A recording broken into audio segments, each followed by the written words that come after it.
Guys, title আর ইন্ট্রোতে নিশ্চয়ই বুঝতে পেরেছো যে আজকে আমরা আমাদের দেশের সবচেয়ে এক্সট্রিম পিসি প্লেয়ারের উপর রিয়াকশন দিতে চলেছি। Like him or not, but as a PC player বাংলাদেশের বাইরে ওর সবচেয়ে বেশি ফ্যান বেস রয়েছে। তবে কথাটা তোমার অন্যরকম লাগতে পারে, আমি বুঝিয়ে বলি। মানে আমি ওকে কন্টেন্ট ক্রিয়েটর ক্যাটাগরিতে ফেলিনি, আমি ওকে অনলি প্লেয়ার ক্যাটাগরিতে ফেলেছি, যাকে তার খেলার জন্য চেনে আর কি। We got a Bangladeshi legend, Astatin. Let me see. He's from Bangladesh. আর আমি কখনো ওর উপর রিয়াকশন দিতে পারিনি, কারণ আমি ফ্রি ফায়ার ত্যাগ করার শেষ মুহূর্তের দিকে ও ভালো মতো লাইমলাইটে আসে। আর এরপর আমি আবার যখন কামব্যাক করলাম রিসেন্টলি, তখন আমার পেজটা ছিল ডেট এবং আমার ভিউয়ার্স ছিল না। তো এর জন্য আমার ভিউয়ার্স রিকভার করার পরে একটা অবস্থান তৈরি করার পরে ওর উপর রিয়াকশন দেবে বলে এতদিন ওয়েট করেছি। তো ফাইনালি সেই ওয়েট ইজ ওভার এবং আমি প্রথমবারের মতো এই এক্সট্রিম পিসি প্লেয়ারের খেলার স্বাদ আজকে গ্রহণ করতে পারবো। তো ওর ব্যাপারে আমি রিসার্চ করে যেটা পেলাম, আমাদের দেশের পরে সবচেয়ে বেশি ওর জনপ্রিয়তা হচ্ছে ইন্ডিয়ান সার্ভারে, এবং ইন্ডিয়ায় আমি দেখলাম ওর ব্যাপক ফ্যান বেস রয়েছে। আর অনেক বড় বড় ইন্ডিয়ান যে ইউটিউবার রয়েছে তাদের চ্যানেলে আমি অ্যাস্টাটাইনের ভিডিও দেখেছি, যেখানে ভিউয়ার্সরা বেশিরভাগই অ্যাস্টাটাইনের বন্দনা করেছে। তো এটা নিঃসন্দেহে আমাদের জন্য গর্বের ব্যাপার যে আমাদের ছেলেরা বাইরের দেশেও ফ্যান বেস তৈরি করতে পারছে। তবে ওকে আমি অন্য কোনো সার্ভারের সাথে তুলনা করতে চাই না। মানে আমি এটা বলতে চাই না যে বাংলাদেশ সার্ভারের হোয়াইট বা মুক্ত, এটা আমি বলতে চাই না। আমি ওর পরিচয় বাংলাদেশের অ্যাস্টাটাইন হিসেবেই করাবো, যে নাম যে ব্র্যান্ড ও নিজে তৈরি করেছে। মানে আমরা চাই মিনা সার্ভার বা ইন্ডিয়ান সার্ভাররা চিনুক যে this is astatine, not Bangladesh white triple for like this. মানে আমি বোঝাতে চাচ্ছি যে অ্যাস্টাটাইন তো অলরেডি পরিচিত, কিন্তু ওর সাথে আমরা জাস্ট কারো কম্পেয়ার করতে চাই না, অন্য কারোর নাম ওর উপর দিতে চাই না। অ্যাস্টাটাইনই। তবে এখানে আরেকটা বিষয় উল্লেখ না করলেই নয়, এই অ্যাস্টাটাইন শুধুমাত্র যে এক্সট্রিম 4 কাস্টম প্লেয়ার তা কিন্তু না, ও কিন্তু বিভিন্ন ইন্ডিয়ান যে পিসির ই স্পোর্টস টুর্নামেন্টগুলো রয়েছে সেখানে বাংলাদেশের হয়ে রেগুলার প্রতিনিধিত্ব করছে। আর এখানে একটা বিষয় অবশ্যই বলতেই হচ্ছে, বাংলাদেশের যে মোবাইল ই স্পোর্টস সেটা ডেফিনেটলি ঈর্ষণীয় সাফল্য অর্জন করেছে। সেটা হোক তোমার ওদের খেলার মধ্যে দিয়ে, সেটা হোক তোমার কন্টেন্ট ক্রিয়েশন, সব সাইডে ওরা কভার করে ফেলেছে। এবং আমাদের দেশের যে মোবাইল ই স্পোর্টস টিম তারা কিন্তু ওয়ার্ল্ড স্টেজে ডমিনেট করছে, এবং খুব শীঘ্রই হয়তো আমাদের দেশে আমরা প্রথম ফ্রি ফায়ার ওয়ার্ল্ড কাপ বা বড় ধরনের একটা কাপ পেয়ে যাব। কিন্তু এইখানে আরেকটা বিষয় বলি, ব্রাজিল সার্ভারে কিন্তু দেখতে পাচ্ছ এরকম কিন্তু পিসি ই স্পোর্টস কাপও আয়োজন করা হয়। হ্যাঁ, সব জায়গায় প্যানেল হ্যাকিং এর সমস্যা রয়েছে, কিন্তু যখন এটা প্রফেশনালি যাবে ভাই বা ল্যান্ড টুর্নামেন্ট হবে, তখন তার সুযোগ নাই। আর ইন্ডিয়াও কিন্তু এই ব্যাপারগুলোতে পিছিয়ে নেই। মানে সব সার্ভারেরই মোবাইল বা পিসি সাইট মোটামুটি ব্যালেন্স করে গেছে, কিন্তু আমাদের যে পিসি সাইট পুরো পঙ্গু। গ্যারেন অফিসিয়াল ভাবে হয়তো পিসি টুর্নামেন্ট কখনোই দিবে না, কিন্তু ওয়ার্ল্ডের অনেক বড় বড় ইনফ্লুয়েন্সার এবং স্পন্সররা এগিয়ে আসছে এই সেক্টরে। তো এই সেক্টরে কিন্তু একটা বিশাল সম্ভাবনা রয়েছে। আর যেহেতু আমাদের কাছে একটা অ্যাস্টাটাইন আছে এবং ওর কাছে অভিজ্ঞতা আছে ওয়ার্ল্ডের সব নাম করা কাস্টম প্লেয়ারদের সাথে ক্লাস করার, এবং এর সাথে কি স্পোর্টস খেলার অভিজ্ঞতা রয়েছে, ও আমাদের একটা লাস্ট হোপ হতে পারে এই সেক্টরে। তবে আরো কেউ হয়তো থাকতেই পারে ওর মতো, কিন্তু আমি যেহেতু অনেকদিন ছিলাম না ফ্রি ফায়ারে, তো হয়তো আমি তার ব্যাপারে অবগত নেই, এর জন্য আমি আন্তরিকভাবে ক্ষমা চাচ্ছি। তবে আমি একটা স্বপ্ন দেখি যে একদিন বাংলাদেশ সার্ভার থেকেই হোয়াইট ট্রিপল ফোর টাইপের প্লেয়ার, মানে বুঝতেই পারছো, হোক ও জামনে তাই, কিন্তু ওই লেভেলের নাম করলে হয়েছে, বর্ন ট্রিকেল টাইপের প্লেয়ার থাকবে, ডব্লিউএম বিএনএল এর মতো একটা মানে ওয়ার্ল্ড উইড সেলিব্রিটি থাকবে। প্লাস মনে করো আমাদের যে মোবাইলের স্পোর্টস টিম তারা পুরো দুনিয়াতে রাজ করবে, পিসি টিম রাজ করবে। এবং এর সাথে আমিও আমার একটা যে টাস্ক, আমি যেটা করার চেষ্টা করব, আমি আস্তে আস্তে ওয়াসিমাসের মতো চেষ্টা করবো যে ওয়ার্ল্ড উইড যে প্লেয়ার গুলো রয়েছে তাদের সাথে একবারে ডিরেক্ট সম্পর্ক করে রিয়াকশন দিতে। মানে রিয়াকশন গুলো আমি চেষ্টা করবো ওয়াসিমাসের মতো কম কথা বলে, মানে অল্প ইংরেজিতে যাতে পারা যায়। আর এর ফলে কি হবে, বাইরের সার্ভার থেকে বা অন্য ভাষার সার্ভার থেকেও দেখা যাবে রিয়াকশনিস্ট হিসেবে আমাকে আস্তে আস্তে চেনবে। আর আমার কিন্তু অলরেডি ইন্টারন্যাশনাল অনেক লবিং রয়েছে। আর তাছাড়া আমাদের রিয়াকশন কিন্তু পুরো দুনিয়ার সবার চেয়ে আলাদা, মানে ধুমধারাক্কা টাইপের। তো আমি ইচ্ছে করলে অনেক স্ট্রিমে গিয়ে আমি ওদের সাথে কিন্তু আমি অলরেডি রিয়াকশন দিতে পারি আর কি। তবে আমার শরম করে। আর তাছাড়া আমি ইংরেজিতে খুবই খারাপ। তবে আরেকভাবে সম্ভব, কারণ তিউনিসিয়ার মতো একটা ছোট্ট দেশ থেকে যদি ওয়াসিমস ওই পর্যন্ত যেতে পারে, বাংলাদেশ থেকে ট্রাই করলে যে কেউ পারবে, আমি না পারলেও অন্য কেউ পারবে। তবে আমি পারবো না, কারণ আমার ইংরেজি অত ভালো না। আর তাছাড়া আমার কনফিডেন্স লেভেল নেই, আর আমার বয়স অনেক বেশি হয়ে গিয়েছে। তবে এরকম কেস যদি হয়, তাহলে আমাদের প্লেয়ারদেরকে বাইরের দেশে চেনাতে আরো বেশি সুবিধা হবে। তো যাই হোক, অনেক ফাবেল পারলাম। আমার দ্বারা সম্ভব না হোক, কিন্তু নতুন জেনারেশন যারা আছে ওরা যদি পারে, ওদের দ্বারা তো অসম্ভব না, কারণ ওরা উদ্যমী, আমাদের মতো ধৈর্যভঙ্গ হয়ে যায় না। তো যাই হোক, আমাদের অ্যাস্টাটাইনের মতো যে পিসি প্লেয়ার, ওদের সাইডটাতেও একেবারে পঙ্গু। তো সেই সাইডটা নিয়ে যদি কেউ কিছু করতে চায়, আমি অফকোর্স তাদের সাথে কাজ করতে প্রস্তুত। তবে অবশ্যই যদি টুর্নামেন্ট হয়, তা সবারই একটা দায়িত্ববোধ রাখতে হবে। আমি চাই আমাদের বাংলাদেশ সার্ভার না, অনলি বাংলাদেশের যে কমিউনিটি সব খাতে বেস্ট হোক। তো চলো, আমরা অনেক কথা বললাম, এবার আমরা অ্যাস্টাটাইন জেরক্স ভার্সেস 6 প্রো প্লেয়ারের খেলাটা দেখে আসি। তবে তার আগে একটা গুড নিউজ দিই, এই ভিডিওতে থাকছে হচ্ছে একটা উইকলি, তুমি জাস্ট কমেন্ট করবে তোমার ইউআইডি লিখে। আর যদি ইন্ডিয়ান কেউ এই উইকলি গিভওয়েতে অংশগ্রহণ করতে চাও, তোমরা তোমার ইউআইডি তো দেবে,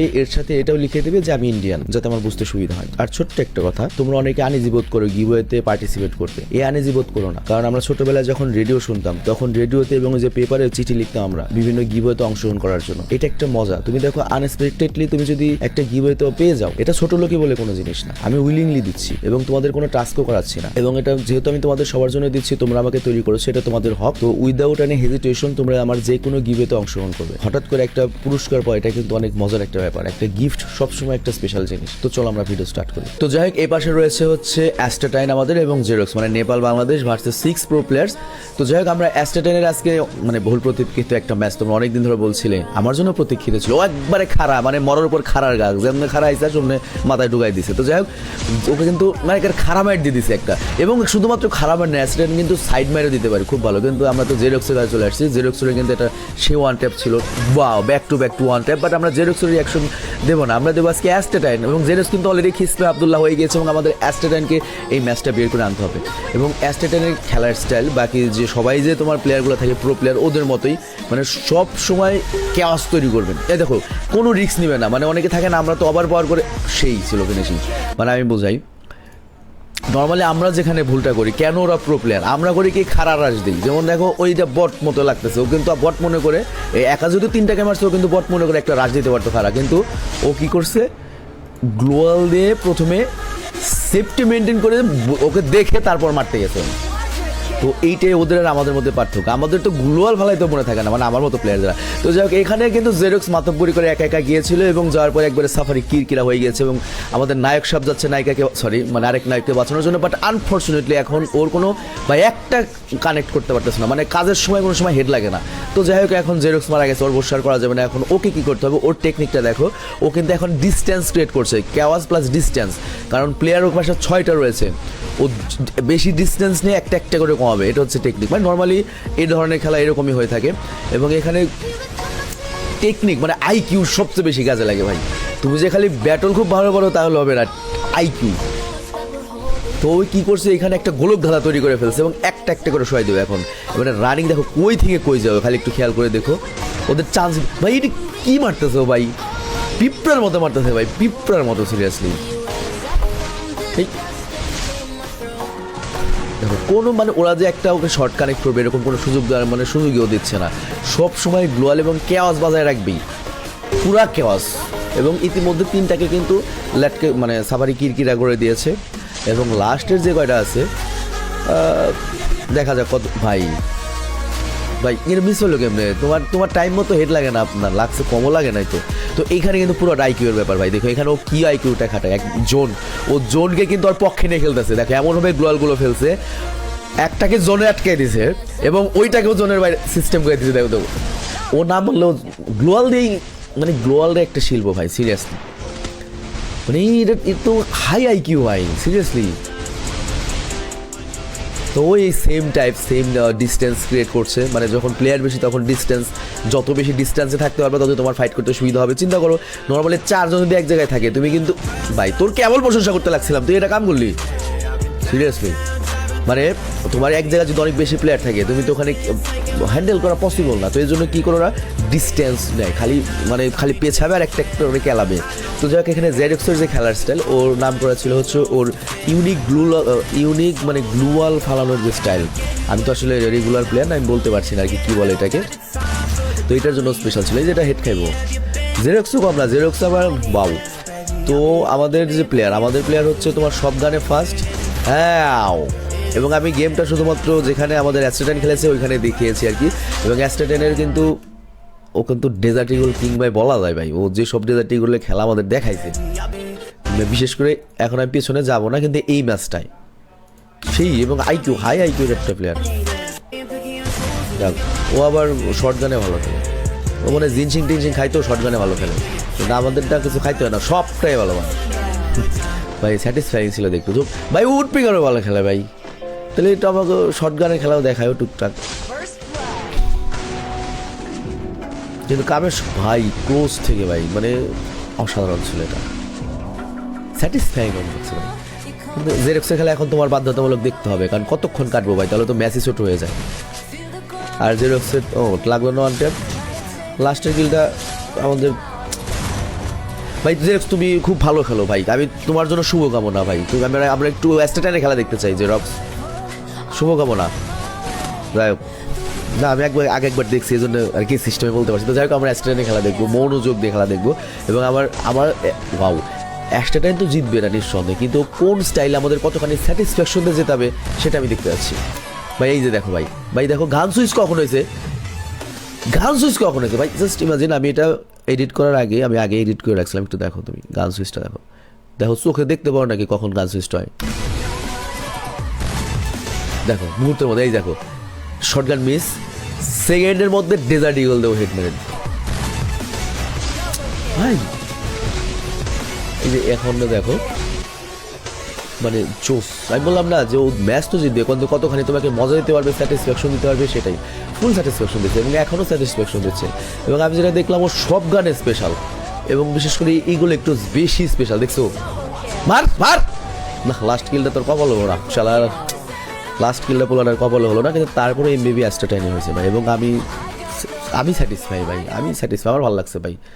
মানে বিশেষ করে যে এই রাউন্ডটা যে বের করছে ভাই, স্পেশাল একটা রাউন্ড। তো যাই হোক, অ্যাস্টেটিন সম্পর্কে নতুন করে আর কিছু বলার নাই। যারা আগে ওর ফ্যান্স, ওর তো অনেক ফ্যান আছে অলরেডি, অনেক এক্সিস্টিং ফ্যান রয়েছে, তারা তো ওর সম্পর্কে জানোই। এবং যারা আজকে নতুন খেলা দেখলে, তুমি ভুলে যাও পিসি player or what ever he is, কিন্তু তুমি মজা পাইছো নাকি ওর খেলা দেখে? জাস্ট এটা মানে অনেস্ট অপিনিয়ন দেবে, খেলা দেখে মজা পাইছো কিনা।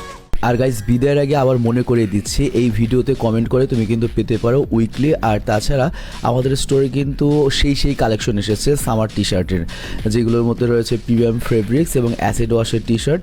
তো তুমি জাস্ট এখান থেকে স্ক্রিনশট নিয়ে আমাদের যে সেলস ম্যানেজার অনেক রয়েছে তার হোয়াটসঅ্যাপ নাম্বারে যোগাযোগ করবে, স্ক্রিনে দেখতে পাচ্ছ, এবং সেখান থেকে অর্ডার করতে পারবে। আমি তোমাকে সেরা কয়েকটা আমাদের কালেকশন দেখাচ্ছি, যেমন এই টি শার্টটার দাম পড়বে 600 টাকা, এটাও 600 টাকা, এই টি শার্টটাও 600, এবং এই টি শার্টটার বেশ কয়েকটা কালার ভ্যারিয়েন্ট রয়েছে, যেমন দেখতে পাচ্ছ এইটা 4টা ভেরিয়েন্ট, এটা 1, 2, 3, 4।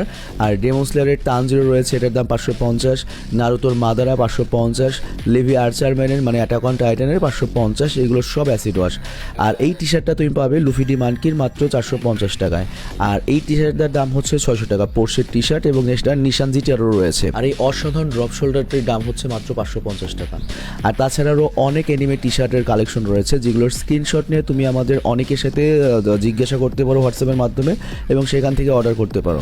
আর এছাড়াও কী প্রোডাক্ট রয়েছে সেগুলোও কিন্তু তুমি হোয়াটসঅ্যাপের মাধ্যমে জেনে নিতে পারবে। এবং সবগুলো হাই কোয়ালিটির অ্যাসিড ওয়ার টি শার্ট, আর মার্কেটের চেয়ে অন্তত তোমরা 150 টাকা কমে পাবে আমাদের কাছ থেকে, কারণ আমরা এখানে ডিরেক্ট সেল করছি, কোনো তোমার মার্কেটিং খরচ হচ্ছে না এর জন্য। তো কোনো টি শার্ট পছন্দ হলে তুমি কিন্তু একবারে নির্দ্বিধায় নিশ্চিন্তে অর্ডার করতে পারো, প্রোডাক্ট কোয়ালিটি নিয়ে কোনো সমস্যা নেই।